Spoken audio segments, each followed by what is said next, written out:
Welcome to ट्यूट.com। I am Priyanshu और हम केमिस्ट्री का चैप्टर शुरू कर रहे हैं। केमिस्ट्री का first chapter, matter in our surroundings. तो let's start with our chapter. So जैसे कि हम देख रहे हैं यहाँ पे वर्ड लिखा हुआ है मैटर। मैटर का मतलब क्या होता है, क्या आप लोग जानते होंगे काफ़ी। तो matter is basically anything which has mass and occupies some space. Matter में एक्चुअली बेसिकली हर चीज़ ही आ जाती है जो इस यूनिवर्स में है, चाहे वो लिविंग हो या नॉन लिविंग हो। ठीक है, from food we eat to air we breathe, everything is matter. Matter के अलग अलग टाइप्स हो सकते हैं ऑन द बेसिस ऑफ कि हम किस बेसिस पे क्लासीफाई कर रहे हैं उसको। ठीक है, तो मैटर की अगर हम डेफिनेशन लिखें तो व्हाट इज़ मैटर? तो matter is anything which has some mass and occupies some space। तो हर वो चीज़ जिसका कुछ मास है और वो कुछ भी वॉल्यूम या कुछ भी स्पेस ऑक्यूपाई कर रही है, वो मास और वो वॉल्यूम डिफर कर सकती है, बट अगर किसी चीज़ का कुछ स्पेस है और कुछ मास है तो फिर वो हम मैटर कह सकते हैं। ठीक है, अब मैटर की बात आती है क्लासिफिकेशन की। तो मैटर को क्लासिफाई करने के लिए बहुत पहले के टाइम से एफर्ट्स चल रहे हैं। जैसे कि पहले जो हमारे इंडियन फिलोसफर्स थे उन्होंने मैटर को क्लासिफाई किया था पंच तत्वों में। पंच तत्व जो आपको जानती होंगे, air, water, land, fire and sky, ये पंच तत्व हैं। ठीक है, तो मैटर को क्लासिफाई किया गया था 5 पार्ट्स में, जो कि मैंने आपको बताया इंडियन फिलोसफर्स द्वारा। उसके बाद जब मॉडर्न टाइम आ गया तो मैटर को क्लासिफाई कर दिया गया 3 डिफरेंट स्टेट्स में on the basis of physical nature. Chemical nature के बेसिस में कैसे क्लासिफाई किया गया था वो हम आगे आने वाले चैप्टर्स में पढ़ेंगे। तो classification of matter by Indian philosophers क्या था, वो थे पंच तत्व। पंच तत्व, ये क्लासिफिकेशन किन्होंने दी थी? इंडियन फिलोसफर्स ने।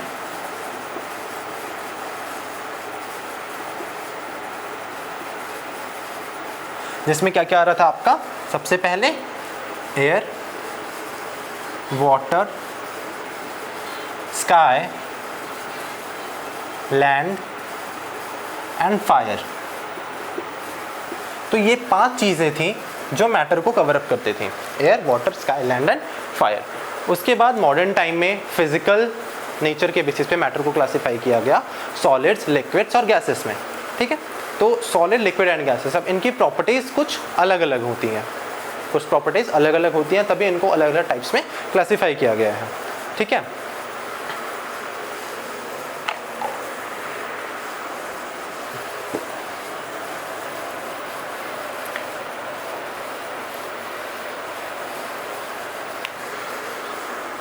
तो फिर जो स्टेट्स ऑफ मैटर हैं कि मैटर किन किन स्टेट्स में एग्जिस्ट करता है,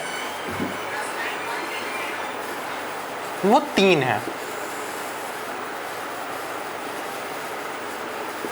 सॉलिड, लिक्विड एंड गैस, ये 3 स्टेट्स हैं मैटर की।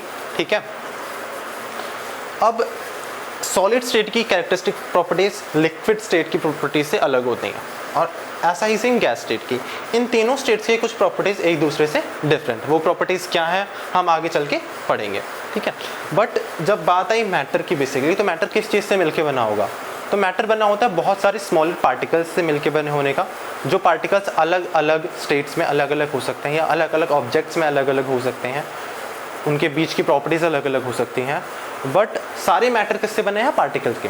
अब क्वेश्चन ये आता है कि जो मैटर बने हैं पार्टिकल से, वो जो पैकिंग हो रखी है पार्टिकल्स की, क्या वो कॉन्टिन्यूअस है या उनके बीच में कुछ स्पेस है? ठीक है, तो इसके लिए हमारे एनसीईआरटी में एक एक्टिविटी मेंशन्ड है कि हम एक बीकर में 100 ml वाटर ले रहे हैं और उसमें फिर कुछ शुगर या कुछ सॉल्ट उसमें डिज़ोल्व कर रहे हैं। तो जब डिज़ोल्व करने के बाद हम ऑब्जर्व कर रहे हैं तो जो नेट वॉल्यूम था वाटर का वो 100 ml ही रहा है।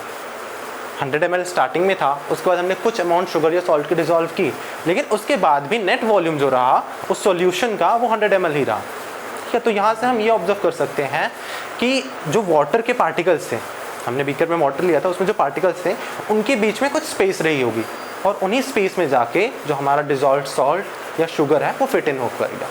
तो हमें यहाँ से एक कंक्लूजन ये मिला कि जो पार्टिकल्स होते हैं मैटर के, उनके बीच में कुछ स्पेस होती है। वो स्पेस कितनी होती है, थोड़ी सी होती है, ज़्यादा होती है या बहुत ज़्यादा होती है, ये वेरी कर सकती है। जैसे कि अगर मैं आपको यहीं पे कुछ थोड़ा सा बताऊँ तो सॉलिड में जो पैकेजिंग होती है वो बहुत स्ट्रांग होती है, पार्टिकल्स एक दूसरे के बहुत क्लोज होते हैं। स्पेस निग्लिजिबल हो सकता है या किन्हीं केसेस में थोड़ा बहुत स्पेस हो सकता है, बट वो स्पेस लिक्विड और गैसेस से कम ही होगा। And maximum space between the particles वो किसमें प्रेजेंट होता है, गैसेस में प्रेजेंट होता है। ठीक है, इतना आ गया। तो अभी तक हमने क्या किया कि हमने मैटर की डेफिनेशन की है और मैटर की क्लासिफिकेशन की है, एक एंशिएंट क्लासिफिकेशन इंडियन फिलोसफर्स के द्वारा, और एक स्टेट्स ऑफ मैटर को जो हम बेसिकली क्वालिफाई करते हैं सॉलिड, लिक्विड्स एंड गैसेस में। ठीक है, इतना। हाँ जी, तो इससे आगे हम स्टार्ट करते हैं पढ़ना मैटर की प्रॉपर्टीज़ क्या क्या होती हैं। ठीक है, तो मैटर की बेसिकली हम यहाँ पर 3 प्रॉपर्टीज़ पढ़ेंगे कि particles of matter have space between them, particles of matter are continuously moving and particles of matter attract each other। तो पहला प्रॉपर्टी ये है कि जो मैटर के पार्टिकल्स हैं उनके बीच में कुछ स्पेस है। सेकेंड प्रॉपर्टी ये है कि particles of matter are continuously moving, कि उनके वो एक जगह पे स्टेबल नहीं होते, एक जगह पे रुके नहीं होते, कुछ ना कुछ मूवमेंट होती है। अगेन वो मूवमेंट वेरी कर सकती है स्टेट्स को लेके कि किस स्टेट में कितनी मूवमेंट हो रही है। एंड थर्ड प्रॉपर्टी थी कि particles of matter attract each other. ठीक है, कि कितने स्ट्रांगली बॉन्डेड हैं वो पार्टिकल्स, वो चीज़ वेरी कर सकती है कि किसी किसी डिफरेंट स्टेट्स में। ठीक है, okay.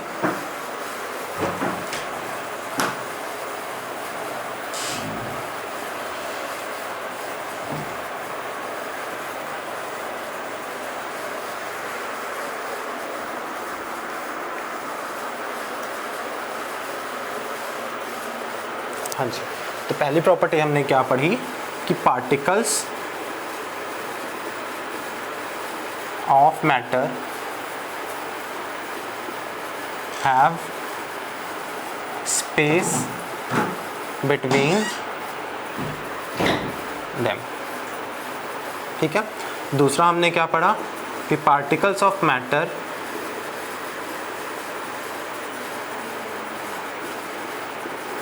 are continuously moving,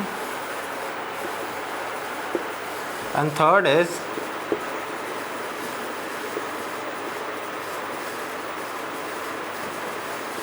particles of matter attract each other।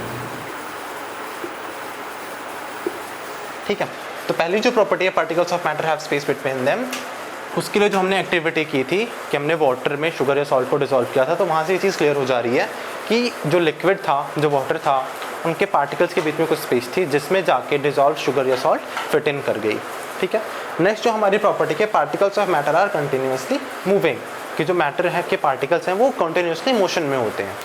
ठीक है, तो इसके लिए बेस्ट एक्टिविटी है कि जो जब भी कोई फूड को किया जा रहा होता है किचन में, या कोई भी हॉट फूड या सिजलिंग फूड रखा होता है, तो उसका जो अरोमा है, अगर वो किसी एक रूम के कॉर्नर में पे रखी हुई है, वहाँ से आप थोड़ी दूर पे प्रेजेंट हो, तो भी आपको उसकी खुशबू आ जाती है। वो खुशबू क्यों की आती है? क्योंकि पार्टिकल के मैटर के इस प्रॉपर्टी की वजह से, क्योंकि जो अरोमा के पार्टिकल्स हैं फूड के, वो एयर के साथ मिक्स हो जाते हैं। ठीक है, और एयर में मिक्स होने के बाद, क्योंकि एयर के पार्टिकल्स, एयर भी एक मैटर ही है, इतनी कॉन्टीन्यूसली मोशन में होते हैं, फास्ट स्पीड में होते हैं, काइनेटिक एनर्जी उनकी ज़्यादा होती है कि वो हम तक पहुंच जाते हैं। ठीक है, एंड हम उन पार्टिकल्स के साथ जो एयर में हैं उनसे इंटरेक्ट करते हैं एंड हमको पता चलता है कि अरोमा ऑफ फूड। ठीक है, and last is particles of matter attract each other, कि जो मैटर के पार्टिकल्स हैं वो एक दूसरे को अट्रैक्ट करते हैं, एंड इस अट्रैक्शन की वजह से डिफाइन की जाती है कि कोई भी ऑब्जेक्ट या कोई भी मैटर जिसको हम कह रहे हैं वो कितना स्ट्रांगली बॉन्डेड होगा। As in case of solids, solids में होती है बहुत ज़्यादा स्ट्रांग बॉन्डिंग। स्ट्रांग बॉन्डिंग क्यों होती है? क्योंकि जो पार्टिकल्स हैं उन्होंने एक दूसरे को बहुत टाइटली होल्ड करके रखा होता है। ठीक है, तो particles of matter attract each other, और उस केस में, सॉलिड्स के केस में, ये अट्रैक्शन लिक्विड्स और गैसेस से बहुत ज़्यादा होती है। ठीक है, तो ये तीनों चीज़ें क्लियर होगी आपको। अब हम एक एक करके एक एक स्टेट्स पढ़ेंगे।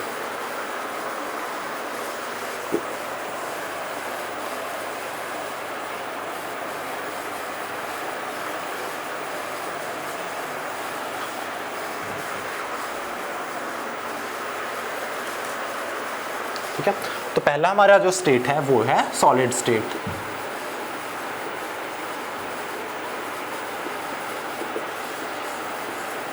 ठीक है, सॉलिड स्टेट। तो इसके लिए सबसे फर्स्ट थिंग जो आती है कि solids have definite shape and volume, कि जो भी सॉलिड आप अपने पास देख रहे होंगे, चाहे वो मार्कर है या ये रूम ले लो या कोई भी सॉलिड चीज़, ठीक है, तो उनकी एक डेफिनेट शेप है और डेफिनेट वॉल्यूम है।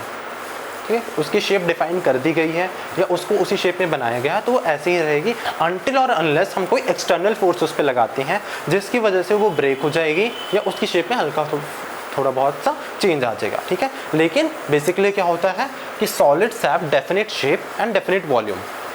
ठीक है, तो लिख लेते हैं हम उसको कि solids have definite shape and volume. ठीक है, एंड सेकेंड थिंग कि जो हमने वो कैरेक्टरिस्टिक प्रॉपर्टीज पढ़ी थी मैटर की, उसमें से जो था कि particles of matter have space between them, but in case of solids वो जो स्पेस है पार्टिकल्स के बीच में वो बहुत कम होता है, that is almost negligible.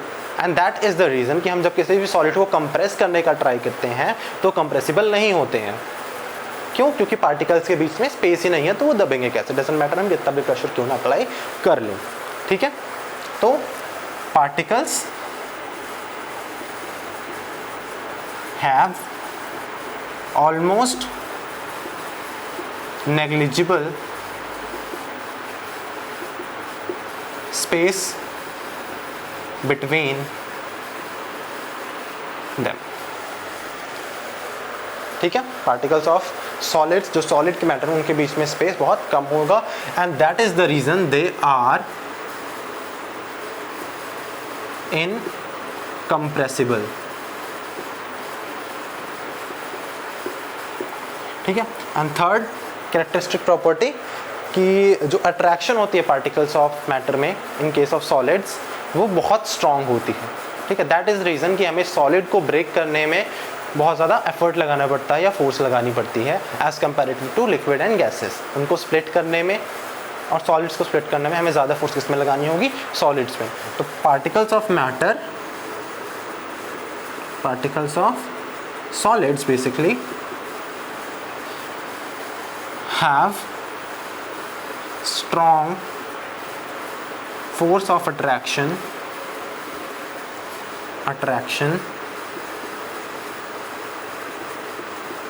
between them।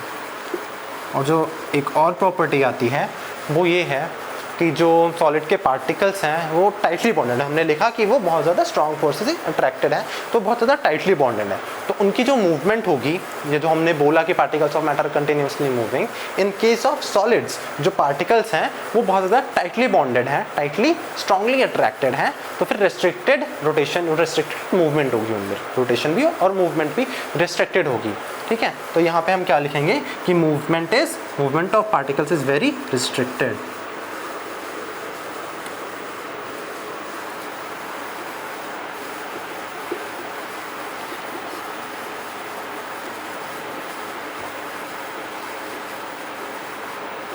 ठीक है, इतना कर लिया आप लोगों ने। अब ये चारों प्रॉपर्टीज आप पढ़िए एक बार दोबारा से कि solids have definite shape and volume, कि उनका शेप और वॉल्यूम फिक्स्ड होता है। Particles of have almost negligible space between them, कि उनके बीच में स्पेस बहुत कम होता है, and that is the reason कि हम उनको कंप्रेस नहीं कर सकते easily. Particles of solids have strong force of attraction between them, that is the reason कि वो इतने स्ट्रांगली बॉन्डेड होते हैं। And movement of particle is very restricted, कि उनकी मूवमेंट बहुत ज़्यादा रिस्ट्रिक्टेड होती है, यहाँ पे ऑलमोस्ट नेग्लिजिबल होती है। ठीक है, अब यहाँ पे एक क्वेश्चन आता है, क्योंकि हमने यहाँ पे लिखा है दे आर इनकम्प्रेसिबल, बट इसकी एक एक्सेप्शन है स्पंज बॉल्स। स्पंज बॉल्स जो आपने देखी होंगी वो है तो सॉलिड ही है ना, सॉलिड ही है, बट हम जब उसको दबाते हैं तो कंप्रेस हो जाती है, तो वो चीज़ तो इसकी एक्सेप्शन हो गई। बट एक्चुअली उसका रीज़न ये नहीं है कि उसके पार्टिकल्स में स्पेस नेग्लिजिबल होती है तो वहाँ पे स्पेस हो, ऐसा नहीं है। वहाँ पे क्या होता है कि स्पंज में उसमें स्मॉल पोर्स प्रेजेंट होते हैं जिसके अंदर एयर ट्रैप हो रखी होती है। ठीक है, तो वो जो स्पेस है जिसको एयर ने ऑक्यूपाई कर लिया, जब हम दबाते हैं, स्पंज को दबाते हैं, तो एयर वहाँ से निकल जाती है। दैट इज़ द रीज़न कि वो कंप्रेस हो जाते हैं। वहाँ पर भी ऐसा नहीं है कि उनके पार्टिकल्स के बीच में बहुत ज़्यादा स्पेस हो। वहाँ पर डिफरेंस ये है कि वहाँ पर एक्चुअल में पोर्स हैं जहाँ पर एयर ट्रैप हो जाती है, और जब उसको कंप्रेस करते हैं तो एयर वहाँ से निकलती है एंड रिजल्ट क्या हो जाता है कि वो कंप्रेस्ड हो जाता है। ठीक है, ओके।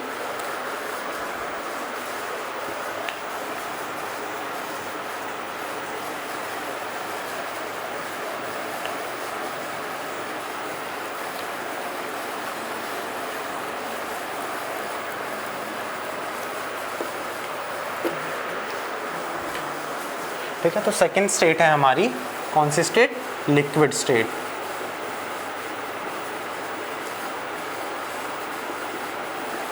ठीक है, जब लिक्विड स्टेट की बात करें तो सबसे पहले लिक्विड स्टेट का एग्जांपल जो आपके माइंड में आता है वो क्या होगा? ऑब्वियसली वो वाटर होगा।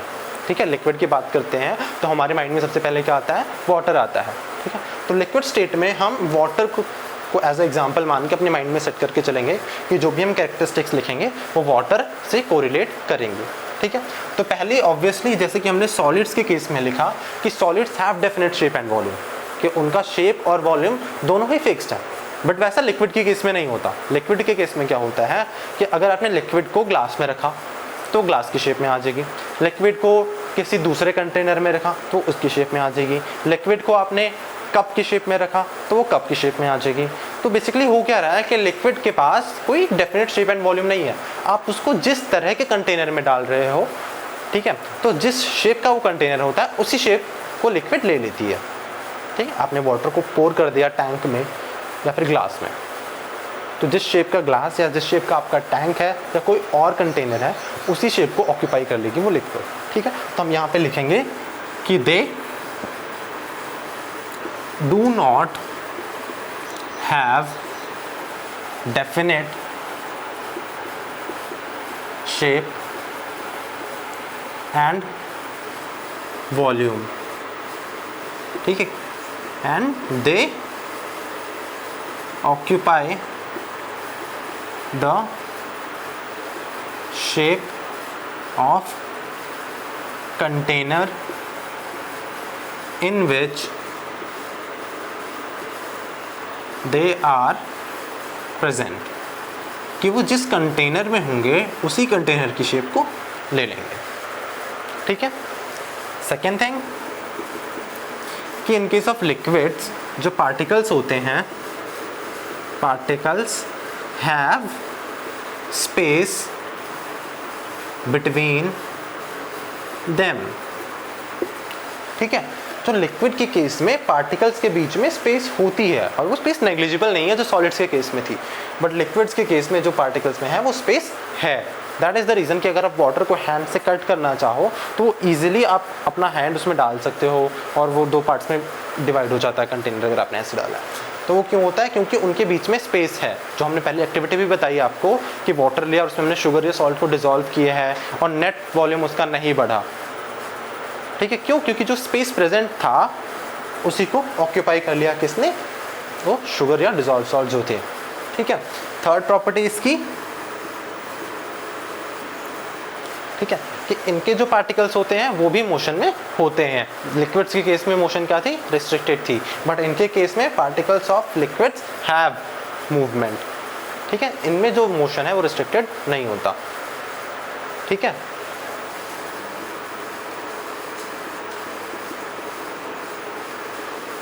particles are in motion।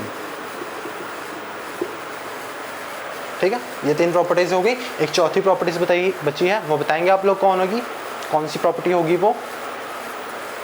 They have space between them, they are in motion, they take shape of the container, and जो चीज़ थी कि particles of matter attract each other. तो वो अट्रैक्शन इनमें कितनी होगी? इनमें भी स्ट्रॉन्ग अट्रैक्शन होगी, बट वो जो अट्रैक्शन है वो सॉलिड से कम होगी बट गैसेस से ज़्यादा होगी। ठीक है, तो particles have force of attraction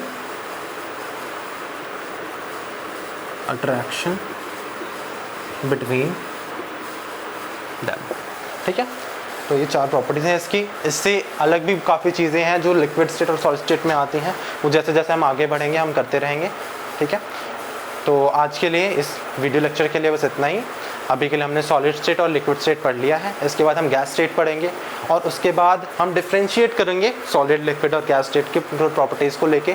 उसके बाद हम पढ़ेंगे कि जो ये स्टेट्स हैं वो स्टेट्स एक स्टेट से दूसरे स्टेट में इंटर कन्वर्जन कैसे होती है, जैसे कि आइस वाटर में कन्वर्ट होता है, वाटर वेपर्स में, या फिर इसका रिवर्स फ्रीजिंग ऑफ वाटर। ठीक है, तो ये स्टेट्स में कन्वर्जन हो रही है किसकी, वाटर की, वो कैसे हो रही है वो हम आगे पढ़ेंगे। एंड चैप्टर का लास्ट टॉपिक आएगा इवेपोरेशन। उसके बारे में हमने काफ़ी डिटेल में पढ़ना है कि कौन से फैक्टर्स से हैं जो इवेपोरेशन को रिलेट करते हैं, क्या फैक्टर्स हैं जो उसको अफेक्ट करते हैं, और क्या उसके रिजल्ट्स हैं, कौन से हम डेली लाइफ में उसके रिजल्ट्स देखते हैं। ठीक है, तो thank you for the video lecture, thank you for being in the lecture. मिलते हैं नेक्स्ट वीडियो में।